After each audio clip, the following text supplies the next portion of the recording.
ये कामना, काम बड़ा शत्रु है, इसीलिए उन्नति नहीं हो पाती अध्यात्म में। और जो संसार में, उनको तो पता ही नहीं कि मैं पाप कर रहा हूं, वो और खुश होते हैं कि आज हमने ये भोग भोग लिया, आज हमने ये छल कर लिया, आज हमने ये कपट कर लिया। कामना से कर्म होते हैं, कामना जितनी बढ़ती जाती है पाप कर्म उतना ही बढ़ते जाते हैं। शास्त्र के विरुद्ध मनमानी आचरण में पाप ही होता है। शब्द याद कर लो, शास्त्र आज्ञा के विरुद्ध मनमानी आचरण में सदैव पाप ही होता है। ये विकर्म बड़ा भयावह होता है और ये भारी दंड देता है, और ये कभी नष्ट नहीं होता। नष्ट तो भगवान कर सकते हैं केवल। ये आकाश में छाया हुआ शत्रु समझो, जिस समय इसका समय आएगा उसी समय भयानक घटना रूप बन जाएगा, ये रोग रूप बन जाएगा, किसी की भी बुद्धि में बैठकर आपका अहित करो। बड़ा विचित्र स्वरूप है। कोई पूछ रहा था कि भाई भगवान के यहां तो बहुत नरक भोगवाएं, फिर यहां जन्म दें और कष्ट दें, ऐसा एक पाप कर्म है? अगर इस सृष्टि में, भारत में तुम एक कोई पाप कर्म तुम्हारा प्रकाशित हो जाए कि एक हिंसा की, एक व्यभिचार किया, एक छेड़ा, तो उसकी सजा देख लो जाके कानून में। बोले 20 वर्ष की जेल और 1 लाख रुपया जुर्माना। इसके बाद जुर्माना क्यों, जब उसको सजा दी जा रही है तो जुर्माना कैसे दे? उसको तो सजा दे दी। नहीं नहीं, कानून है, ऊपर से है जुर्माना। तुमने ऐसा किया, 7 साल की जेल, 50,000 जुर्माना देना पड़ेगा। ऐसे ही नरक भोग और इसके बाद पुनः तिर्यक योनियों में जन्म और उसका दंड, ये जुर्माना। खेल तमाशा समझो। लाखों पाप ऐसे हैं जो तुम्हारे प्रकाशित नहीं हुए, हमारे प्रकाशित नहीं हुए। अगर भगवान की प्राप्ति नहीं होगी तो एक एक सेकंड के कर्म का भोग भोगना पड़ेगा। ये कब तक चलता रहेगा? जब से सृष्टि रची गई आज तक चल रहा है। तो इसलिए मुझे मनुष्य शरीर से तत्वबोध या भगवत प्राप्ति अत्यंत आवश्यक है। ये काम करने के लिए हम आए हैं। कर्मों को भोगना ही पड़ता है, चाहे जहां भाग के जाओ। किसी ने प्रश्न किया था कि आपने कहा देवराज इंद्र ने अहिल्या के साथ गलत व्यवहार किया, तो आपने ये नहीं बताया उसको दंड क्या मिला। क्योंकि दंड का विषय नहीं चल रहा था, विषय चल रहा था कि भोगाकर्षण कितना प्रबल होता है कि हजारों लाखों अप्सराओं का स्वामी भी, देवराज इंद्र भी, एक मुनि की कुटिया में जाता है और वहां ऐसे गंदे भाव से गौतम ऋषि का वेश धारण कर कर अहिल्या जी का, तो उसको जानते हो क्या दंड मिला था? उसको 1000 भग हो जाए तुरंत साप मिला था। तुझे भग से, भग माने योनि, तुझे योनि से बहुत प्यार है, तू देवराज इंद्र है, तू जो चाहे कर सकता है, तो देख मैं अभी तुझे दंड देता हूं। गौतम ऋषि ने कहा सहस्त्र भगधारी हो जा। पूरे शरीर में हजारों योनियां हो गई और हर योनि से महान दुर्गंध। अब बैठ त्रिभुवन पति बन करके चरणों में लौट गए। 1000 योनि पूरे शरीर में, योनि योनि, और दुर्गंध युक्त घृणास्पद घोर नरक समझो, घोर नरक। चरणों में गिर गए। महाराज त्रुटि हो गई, आप भगवत स्वरूप ऋषि हो, आप बड़े दयालु, बहुत विनय की। तब का भोग तब तक जब तक भगवान रामावतार में नहीं आते। जब श्री राम अवतार लेंगे तो उनके दर्शन के लिए ब्रह्मादि सब देवता उपस्थित होंगे, तू भी उपस्थित होगा। तब यही भग 1000 नेत्र रूप में परिणित हो जाएंगे। ये दंड मिला था।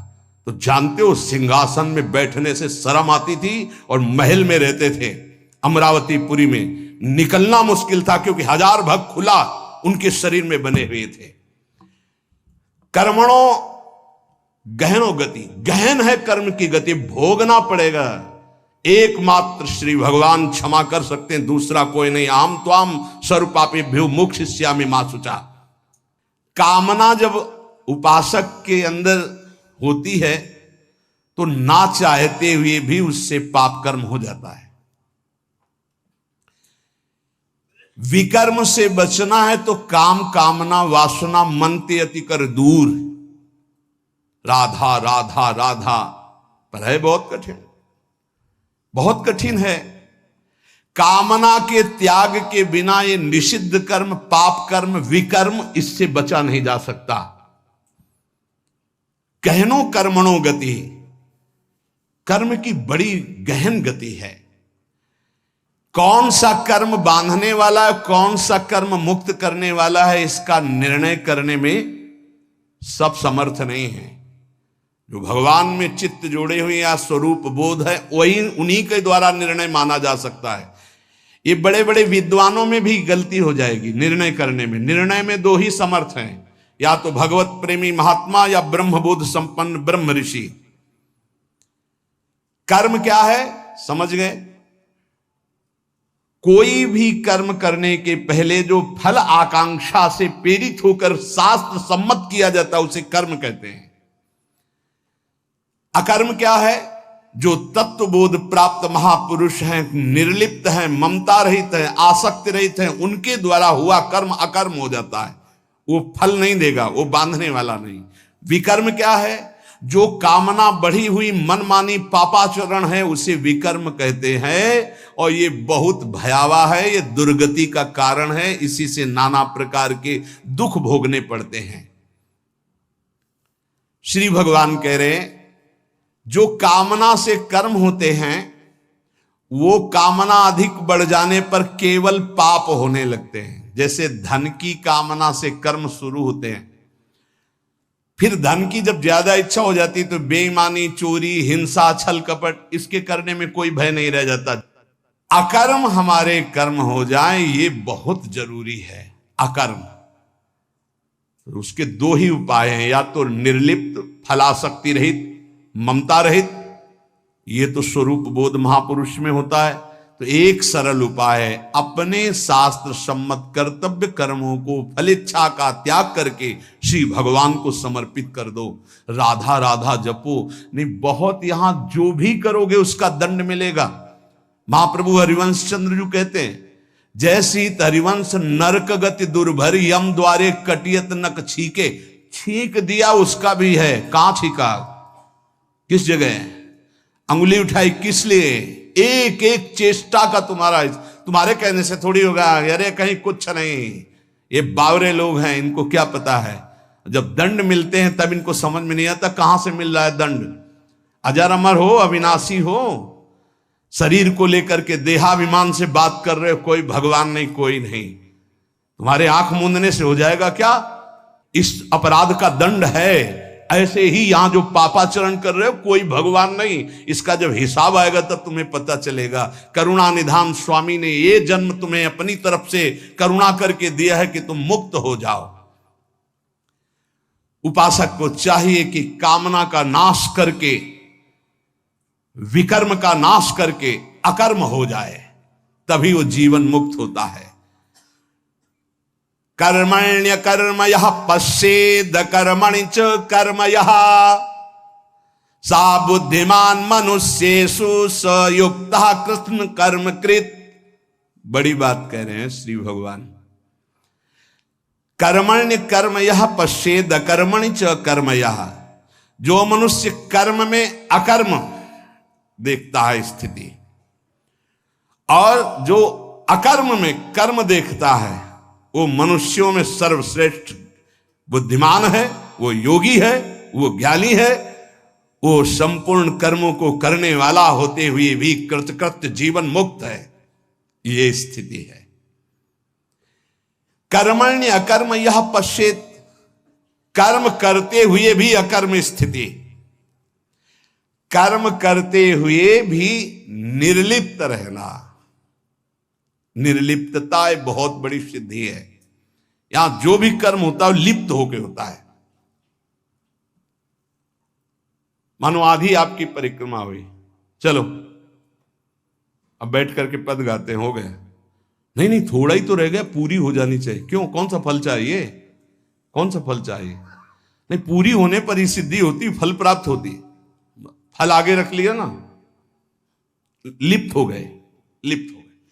ये इसी तरह सब शुभ से शुभ, बड़े से बड़े कर्म में निर्लिप्तता का मतलब है पूर्ण होना, ना होना, लाभ होना या हानि हो जाना। जय या पराजय, सुख या दुख, सुख दुखे समय कृत्वा लाभा लाभो जया जयो, ये निर्लिप्त स्थिति है। पूर्णता अपूर्णता से मतलब कोई संकल्प नहीं, स्वाभाविक सहज ही। आगे इस श्लोक में इसका भी भगवान वर्णन करते हैं। पूरा हुआ कर्म या नहीं पूरा हुआ, फल अनुकूल आया या प्रतिकूल आया, आया या नहीं आया, इससे किसी से मतलब नहीं। निर्लिप्त शास्त्र सम्मत केवल कर्म बिना किसी संकल्प इच्छा के हो रहा है। यंत्रवत अमुक कर्म मैं करता हूं, इस कर्म का फल ये होता है, ऐसा लक्ष्य रख करके जो भी कर्म किया जाता है वो उसे बांधता है। ध्यान दीजिए, यहां भगवान बहुत सावधानी की बात कर रहे हैं। अमुक कर्म मैं करता हूं, इस कर्म का ये फल है, ऐसी भावना रखकर जो भी कर्म किया जाता है बड़े से बड़ा, वो उसे बांधता है ना कि मुक्त करता है। प्रत्येक कर्म का आरंभ और अंत होता है, शुरू और विश्राम होता है, इसलिए उसका फल आरंभ और अंत वाला होता है।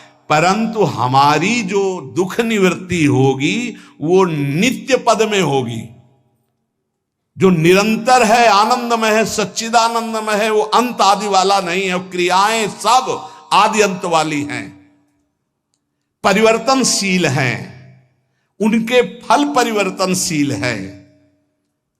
पर जीव फल की इच्छा रख करके ही हर कार्य करता है। अंदर की बात है, बिना फल की इच्छा किए तुम कोई कार्य नहीं करोगे। आज ऐसा करते हैं, पहले फल आएगा उसका, इसका फल क्या होगा, ये चलो ऐसा करते हैं। इसलिए भगवान कहते हैं कर्मण्य कर्म यह पश्चेत, जो कर्म करते हुए अकर्म कर दे, उसको फल देने लायक न रखे, तभी जीवन मुक्त होगा। क्या कर्म होगा, निर्लिप्त, अनासक्त, फल की इच्छा रहित। हो रहा है, हो गया तो जय जय, नहीं हुआ तो जय जय, में कोई फल थोड़ी चाहिए था, स्वाभाविक एकदम। कितनी अखंड प्रसन्नता, परम विश्राम। लेकिन ये बात जब तक स्व का बोध नहीं है तब तक नहीं होगा, बहुत परेशान हो जाएगा, चिंतित हो जाएगा। फल की इच्छा ना रखने से नया राग उत्पन्न नहीं होता, नया राग उत्पन्न ना होने से वो बंधन मुक्त हो जाता है। ये कैसे समझ में आएगा, बहुत कठिन है ये समझ में आना। साधक सर्वथा वीतराग तभी होगा जब उसका नया राग उत्पन्न ना हो। वीतराग महापुरुष के सारे कर्म अकर्म हो जाते हैं। जीव का जन्म, जीव का मरण, जीव को भोग प्राप्ति कर्मों के अनुबंध से होता है, इसी कर्मों के बंधन से। जैसे किसी परिवार में बालक हुआ तो उसमें केवल बालक का ही कर्म नहीं है, पूरे परिवार का साथ में जुड़ा हुआ कर्म है। कोई उसकी मां बना, कोई पिता बना, कोई भाई बना, कोई मित्र बना, कोई पड़ोसी शत्रु पक्ष का भी है जिसकी जलन हुई कि लड़का हुआ है। ऋणानुबंध, उनमें सैकड़ों हजारों लाखों के कर्म बंधन उस बालक से जुड़े हुए हैं। किसी का वो ऋण चुकाने आया है और किसी से ऋण वसूल करने आया है, किसी का सुख भोगा तो सुख देने आया है और किसी का बदला लेने आया है। सैकड़ों अनुबंध हैं उसके, एक बार जन्म में सैकड़ों कर्मों के अनुबंध हैं। अनेक जन्मों में अनेक लोगों से किया हुआ कर्म उसको भोगना होता है। ये लेन देन का, दुख सुख का, जन्म मरण का व्यापार बहुत समय से चलता आ रहा है, इसको बंद करने का अवसर आ गया है। जन्म मरण से छुटकारा मिलने के लिए हमको ये मानव देव सत्संग मिला है। इसको बंद करने का उपाय है आगे के लिए कर्जा लेना नहीं, और जिनको कर्जा दे दिए हैं उनका माफ कर दें या वापस ले ले, दुकान बंद करें, चले। लेना ना देना, मगन रहना, दोनों बात करनी पड़ेगी। या तो माफ करो, प्रभु से प्रार्थना करो कि जिनको हम दिए हैं हमें कभी नहीं लेना, हमें नहीं लेना, क्योंकि लेने आना पड़ेगा। हे नाथ क्षमा करो, हमने माफ किया और हमको माफ करो। जिनको हो तो प्रभु सामने भेजो और सेवा करवा दो, और या फिर माफ करो। अब लेने देने से हमें मुक्त करो, प्रभु ही करते हैं। जिनसे सेवा करवाई है सेवा करनी पड़ेगी। नया ऋण लेना बंद करो, पुराना ऋण चुका दो, सेवा कर दो, सेवा ले मत। ऋणानुबंध लेने देने का व्यापार अगर बंद हो गया तो तुम मुक्त हो जाओगे, जन्म मरण बंद हो जाएगा। जैसे दुकानदार अपनी दुकान खत्म करना चाहता हो तो उसे दो काम करने पड़ेंगे। जिसको देना है उसको तो पक्का दे दो, देना ही पड़ेगा, नहीं तो दुकान हटाने के बाद भी वो लेगा तुमसे। तुम वही दुकानदार हो ना, 100 रुपया लाओ हमारे, तुमने लिए थे, देना पड़ेगा। लेने में क्षमा कर सकते हो कि हमें नहीं चाहिए, पर देने में आपको देना होगा। जिससे लेना है उसे तो तुम क्षमा कर सकते हो, जाओ हमने माफ किया, लेकिन जिसको देना है वो देना है। नहीं वो तो कहीं भी दुकान खत्म करने के बाद भी मिलोगे तो तुमसे ले लेगा। अगर ये लेना और देना दोनों मिटा पाए इस जन्म में, तभी तो। जैसे कोई गाली दी तो हिसाब है भाई, हिसाब है। अब हृदय में पीड़ा हुई ना तो हमने पहुंचाई होगी पीड़ा। राधा राधा राधा, किसी ने धक्का मारा, किसी ने कटु व्यवहार किया, अपमान किया, भगवान हमारे किसी अपराध का मार्जन कर रहे हैं, इसीलिए भक्त सहता है। अपने लिए अब किसी से कोई ऋण ना ले, सेवा किसी भी तरह का कुछ भी ऋण, ये ध्यान रखो। यहां से जाना है, हमें यहां से जाना है। शरीर से प्रेम ना अपने करो ना किसी और के करो, ये छूटने वाला है, जाने वाला है। कब जाएगा अब इसका पता नहीं, शाम के जाएगा कि कल सुबह जाएगा कि दोपहर जाएगा, 10 वर्ष में जाएगा कि 5 वर्ष, जाना है। जब हमें जाना है इस देश से तो फैलावा काहे को फैलाओ, समेट के अटैची बिल्कुल तैयार। मरने से सब जग डरा मेरो मन आनंद, कब मरी हो कब भेटी हो पूरन परमानंद। समझ में आ रहा है? मरने वाली अब शकुन वाली बात घर में अगर चला दे तो फिर बहुत ही, ये आखिरी मृत्यु होनी चाहिए। पर घर परिवार में बातें अब शकुन मानी जाती हैं, मरने की बात नहीं। नहीं क्यों? क्योंकि फिर पापाचरण में रति नहीं होगी अगर मरना दिमाग में रहेगा। नारायण स्वामी ने कहा 2 बात दिमाग में रख लो, एक नारायण को, दूसरी मृत्यु को। क्योंकि जाना है यहां से तो गंदी कमाई काहे को करो, अच्छी कमाई भगवान नाम, दूसरों को सुख प्रदान करना। संसार से जो तुमने ऋण लिया है, अब हम किस किस को जाने किस किस जन्म से क्या लिया है। तो सरकार कह रहे हैं अहम त्वाम सर्व पापेभ्यो मोक्षयिष्यामि मा शुचा। श्री कृष्ण की शरण में हो जाओ, वो लेना देना दोनों का हिसाब कर देंगे। मालिक, नौकर का ऋण मालिक चुकाता है, सेवक का बंधन मालिक मुक्त करता है। कोई भी गड़बड़ी हो जाए तो आगे मालिक को आना पड़ेगा। अगर सही ईमानदार मालिक है तो छाती आगे लगे, नहीं मुझे मार लो, इसको छोड़ दो, जो भी कहो वो मैं दंड स्वीकार कर, इसको छोड़ दो। तुरंत विभीषण पाछे मेला, सन्मुख राम सहयो सोई सेला। ये हमारे स्वामी का स्वभाव है। सेवा भजन जप ध्यान समाधि, अगर ये अपने लिए है तो बंधन बहुत जोर का भी रहेगा समाधि तक, और अगर ये जगत मंगल के लिए है तो लेना देना खत्म हो जाएगा इसी से। ये भी अपने लिए नहीं है। अब आप ये भी समझ लीजिए, कह रहे सेवा भजन जप ध्यान समाधि ये जगत जगदीश स्वरूप है, इनके लिए है। जो भजन कर रहा हूं, सर्वे भवंत सुखिना सर्वे संत निरामया, अगर इसका सुख मेरे लिए है तो फिर आओ यहां। अगर ये भगवान को समर्पित है, बहुत समझना है, बहुत समझना है।